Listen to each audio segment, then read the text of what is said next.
आज या ठिकाणी आपल्या या यात्रा उत्सवाची जी सुरुवात आहे ती खऱ्या अर्थाने आपण जागरणाने करत असतो आणि त्या निमित्ताने महाराष्ट्राच्या प्रसिद्ध लोकगायिका या ठिकाणी कोमलताई आणि त्यांची संपूर्ण पार्टी यांनी उपस्थित राहून अतिशय सुंदर असा कार्यक्रम आपल्या समोर या ठिकाणी संपन्न केला।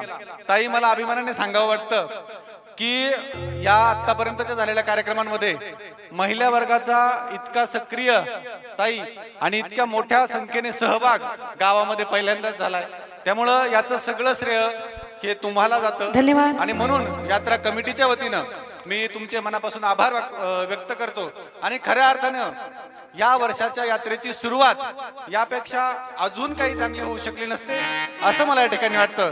आणि पुन्हा एकदा आपले आणि आपल्या संपूर्ण पार्टीचे या ठिकाणी गावाच्या वतीनं मनपूर्वक आभार मानतो। उद्याचा कार्यक्रम आपल्या सर्वांना माहीतच आहे।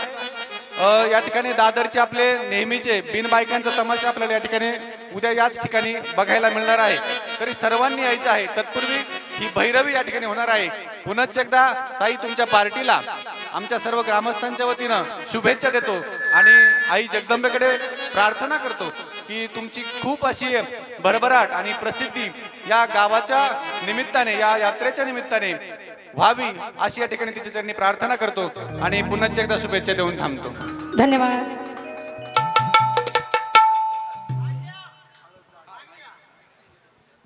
हा, दम्माना दम्माना दम्माना दम्माना दम्माना दम्माना दम्माना हळद लागली बानाई तुला। घेऊ काय गाणं साहेब? तुम्हाला विचारलं पाहिजे कारण मी खूप तुमचा आदर करते, बरं खूप सन्मान करते। होणार ना, आता तेच झाले। थोडा जीव लाव ग मला, एवढा जीव लाव, एवढा असं तीच गाणं झालंय। म्हणून शिव मल्हारी पिवळा झाला, ज्यांनी बक्षीस दिलंय त्यांचं नाव आहे सुधाकरजी नरोडे, चेअरमन आहेत रामपूर।